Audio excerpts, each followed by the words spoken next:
তলায় একসাথে বসতে পেরেছি, তার জন্য আমরা সকলেই তার শুকরিয়া জ্ঞাপন করি। সকলে বলি আলহামদুলিল্লাহ। তারপরে পরে নবী মুহাম্মদ রাসূলুল্লাহ সাল্লাল্লাহু আলাইহি ওয়াসাল্লামের প্রতি অসংখ্য দরুদ এবং সালাম, শান্তির ধারায় আবির্ভূত সকলে পড়ি আমিন। আল্লাহুম্মা সাল্লি আলাইহি আল্লাহুম্মা বারিক আলাইহি। সম্মানিত দিনী ভাই সকল, আপনাদের সামনে যে আয়াতটি পরিবেশন করেছি খুব পরিচিত, অতএব এই আয়াতটির মাধ্যমে কয়েকটি কথা অল্প সময়ে আমি তুলে ধরার চেষ্টা করব। আমা তাওফিক ইল্লা বিল্লাহি তাওয়াক্কালতু ওয়া ইলাইহি উনীব। সম্মানিত উপস্থিতি,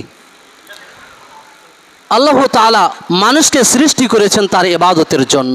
এটা আমরা সকলেই অবগত যে আল্লাহ সুবহানাহু ওয়া তাআলা আমাদেরকে সৃষ্টি করেছেন কিসের জন্য। যদি আমরা কোরআনকে প্রশ্ন করি তো কোরআন আমাদেরকে উত্তর দিবে, আমরা কোরআন থেকে উত্তর পেয়ে যাব যে মা খলাকতুল জিন্না ওয়াল ইনসা ইল্লা লিয়াবুদুন, আমি জিন এবং ইনসানকে সৃষ্টি করেছি আমার একমাত্র ইবাদতের জন্য।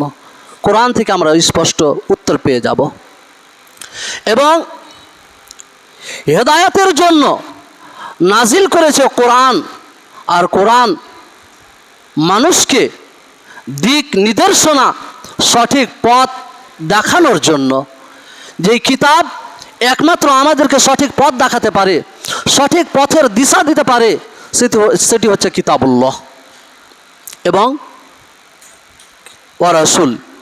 কিতাবুল্লাহ আল্লাহর কোরআন এবং হাদিস যদি আমরা অধ্যয়ন করি, সঠিকভাবে যদি আমরা পড়ি এবং বুঝি, তাহলে আমরা সঠিক পথের দিশা পেয়ে যাব। এতে কোনো আমাদের অসুবিধা হবে না বা সমস্যা হবে না।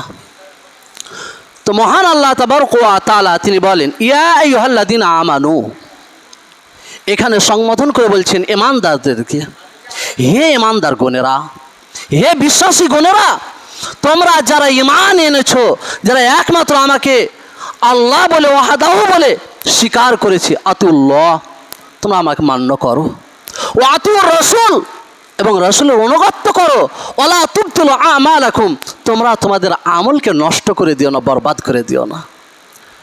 তবে এই আয়াত দ্বারা আমরা পরিষ্কার যে যদি আমরা আল্লাহকে মান্য করি এবং রাসূলের ইত্তেবা করি, তাহলে আমাদের আমল টিকে থাকবে, নয়চিত আমাদের আমল বরবাদ হবে, বাতিল হবে, নষ্ট হয়ে যাবে।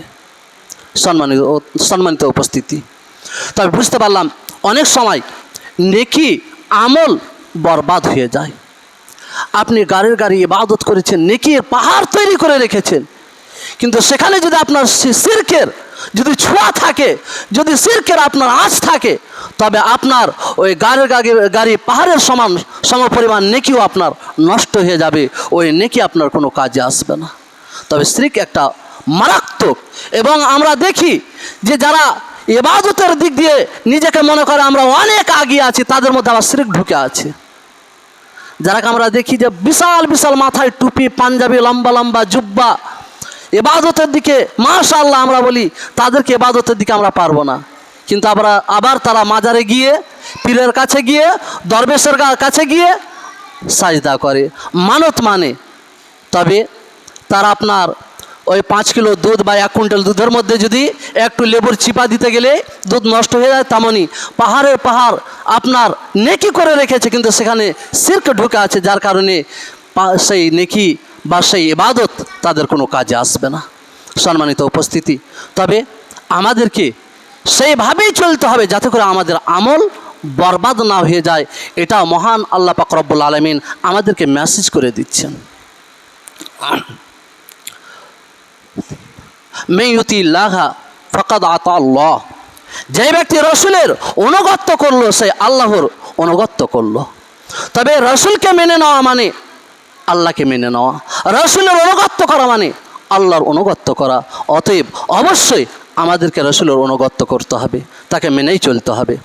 রাসূল সাল্লাল্লাহু আলাইহি ওয়াসাল্লাম এর অনুসরণ আল্লাহর ভালোবাসা উপায়। কুল ইন কুনতুম তুহিব্বুনাল্লাহ ফাত্তাবিউনি ইউহিব্বুকুমুল্লাহ ওয়া ইয়াগফির লাকুম যুনুবাকুম, বলুন যে তোমাদের আল্লাহকে ভালোবাসে, তবে আল্লাহর অনুগত্য করে, আল্লাহ তোমাদের ভালোবাসবেন এবং তোমাদের গুনাহ ক্ষমা করে দিবেন। তবে আমাদেরকে যদি আল্লাহকে ভালোবাসি তবে রসুলকে ভালোবাসা হবে, আর রসুলকে যদি আমরা ভালোবাসি তবে আল্লাহ পাক রব্বুল আলামিন আমাদের পাপগুলোকে, গুনাহগুলোকে আল্লাহ পাক রব্বুল আলামিন ক্ষমা করে দিবেন, মাফ করে দিবেন।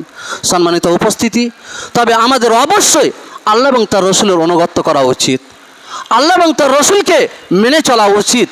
অতএব আজকে দুর্ভাগ্যের বিষয় যে আজকে আমরা নিজের মন মতো চলাফেরা করি, বা আমরা যারা কিছু সামান্য 5 ওয়াক্ত হয়তো সালাত আদায় করি, কিছু হয়তো ইবাদত করি, ভালো কাজ করি, আমরা নিজেদেরকে মনে করি আমরা বিশাল বড় কাজ করে দিলাম। জি না, কিছুই নয়। আমাদের মনে তো হয় যে 5 ওয়াক্ত সালাত আদায় করছি মানে আমি বিশাল বড় কাজ করছি, আমি কিছু সামান্য দান করলাম মানে বিশাল বড় একটা কাজ করলাম। জি না, এরকম কেন মনের মধ্যে চিন্তা ভাবনা আসবে? এরকম চিন্তা ভাবনা আসবে কেন? অতএব আজকে আমাদের অবস্থা, মুসলিমদের অবস্থা আজকে এই দুর্দশা কেন? আজকে মুসলিম যেখানে সেখানে মার খাচ্ছে কেন? লাঞ্ছিত হচ্ছে কেন? অপমানিত হচ্ছে কেন? অপদস্থ হচ্ছে কেন? এর মূল যদি কারণ দেখতে যান তবে একটাই পাবেন। আল্লাহ রাসূল সাল্লাল্লাহু আলাইহি ওয়াসাল্লাম বলছেন, যখন কেউ দুটো জিনিসকে আমি রেখে গেলাম, দুটো জিনিসকে আমি ছেড়ে গেলাম, আমি চলে গেলাম, কিন্তু দুটি জিনিসকে আমি ছেড়ে গেলাম তোমাদের মধ্যে, যখন তোমরা এই দুটির একটিকে বা দুটিকে ছেড়ে দেবে তখন তোমরা অপমানিত হবে, অপদস্থ হবে, লাঞ্ছিত হবে, অপমানিত হবে। দেখুন কিতাবুল্লাহ ও সুন্নাতে রাসূল। আজকে অধিকাংশ আমরা মুসলিম বলে দাবি করি, কিন্তু আমরা কোরআন পড়তে জানি না, কোরআন পড়তে জানি না। হাদিস তো দূরে থাক, কোরআন না পড়তে জানলে হাদিস আর কি করে জানবো? তবে আমরা কোরআন পড়তে জানি না, কোরআন পড়তে শিখলাম না, আবার আমরা মুসলিম বলে নিজেকে দাবি করি, আবার আমরা শুধু মুসলিম না, নিজেকে ইমানদার বলে দাবি করি। আল্লাহ রাসূল সাল্লাল্লাহু আলাইহি ওয়াসাল্লাম, আল্লাহ পাক রব্বুল আলামিনের শেষ জান্নাতে যে মানুষ প্রবেশ করবে বা জান্নাতে যাবে, আল্লাহ পাক রব্বুল আলামিন বলবেন তুমি পড়তে যাও আর চড়তে যাও, পড়তে যাও আর চড়তে যাও, মানে তুমি কোরআন তেলাওয়াত করতে থাকো আর জান্নাতের মধ্যে ঢুকতে থাকো। আপনার কোরআনই নাই তো আপনি কি করে জান্নাতে যাবেন? জান্নাত যাওয়ার মূল যেটা, আপনি যে জান্নাতে প্রবেশ করবেন তা আল্লাহ পাক রব্বুল আলামিন বলবে তুমি তেলাওয়াত করতে থাকো আর জান্নাতের মধ্যে ঢুকতেই থাকো। যেখানে তোমার কোরআনের আয়াত শেষ আর মুখস্থ নাই, সেই জায়গাটাই তোমার জন্য। তা আপনার কোরআনই মুখস্থ নাই, আপনি কি করে জান্নাতে যাবেন? কোরআনই শিখলেন না, কি করে জান্নাতে যাবেন? অতএব কোরআনও তো আপনাকে শিখতে হবে, এটাও তো ফরজ। আপনি না শিখে মারা যান তবে আপনাকে কি হিসাব দেবেন কিয়ামতের দিনে? আমরা কি হিসাব দেবো সেই দিন? অতএব আজকে আমরা দুটোকেই ছেড়ে দিয়েছি। কেউ হালকা ফুলকা ধরে আছি তো কোরআন পড়তে জানি তো তর্জমা বুঝি না, তর্জমা জানি তো তাফসির জানি না, আমাদের অবস্থায়। অতএব কোরআন যতটাই পড়ুন, সূরা নাস যদি আপনি পড়তে জানেন তো সূরা নাসটা পড়তে গেলে তার তর্জমা অবশ্যই জানা দরকার। সূরা ফাতিহা পড়তে জানেন তো সূরা ফাতিহার তর্জমা আপনাকে অবশ্যই জানা দরকার। কোরআন আপনি মসজিদে এসে সুন্নাত পড়ছেন, ফরজ সালাত পড়ছেন, আর সালাত আদায় করার পরে আপনি সালাতে প্রতি রিকাতে আপনি বলছেন ইয়াকা না'বুদু ওয়া ইয়াকা নাস্তাইন, আল্লাহ আমরা তোমারই ইবাদত করি এবং তোমার কাছে সাহায্য চাই। তবে যদি এই বিষয়টা বা এর অর্থটা যদি আমাদের মুসলিম সমাজ জেনে নিত, তাহলে কি পীরের কাছে গিয়ে, মাজারের কাছে গিয়ে মাথা ঠুকতো, তার কাছে মানত মানতো?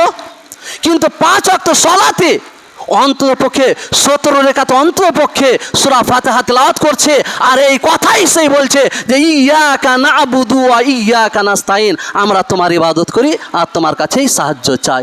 তারপরেও ইনশাআল্লাহ। তাহলে আমাদের অবস্থা কি? যে আমরা কোরআন তেলাওয়াত করতে শিখলাম না এবং আমরা অর্থ না বোঝার কারণে আমাদের এই অবস্থা। অতএব বুখারীর হাদিস রয়েছে যে মান আহাব্বা সুন্নতি ফাকাদ আহাব্বানি ওয়া মান আহাব্বানি কানা মাইয়া ফিল জান্নাহ।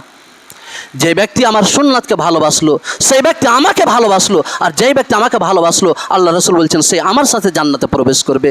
অতএব আমাদেরকে কোরআন এবং হাদিসকে এঁকড়ে ধরতে হবে এবং আল্লাহ রসুলের সেই সুন্নাহ পথে আমাদেরকে চলতে হবে। শুধু সুন্নাত বলতে নামাজের পরে সুন্নাত এই সুন্নাত নয়, খাওয়া, উঠা, বসা, চলা ফিরা, ঘুমা, স্যান্ডেল পরা থেকে নিয়ে খোলা পর্যন্ত সুন্নাতকে ফলো করে যদি আমরা চলি, ইনশাআল্লাহ আমরা কামিয়াবি হব এবং আল্লাহ পাক রব্বুল আলামিনের রহমত আমাদের উপরে আবার বর্ষণ হবে। আমরা ইনশাল্লাহ সকলেই চেষ্টা করব যাতে করে আমরা আল্লাহ এবং তার রসুলের অনুগত্য করতে পারি, তার ইত্তেবা করতে পারি এবং সেই সুন্নাহর উপরে টিকে থাকতে পারি। তার তৌফিক দান করেন, বলুন আমিন।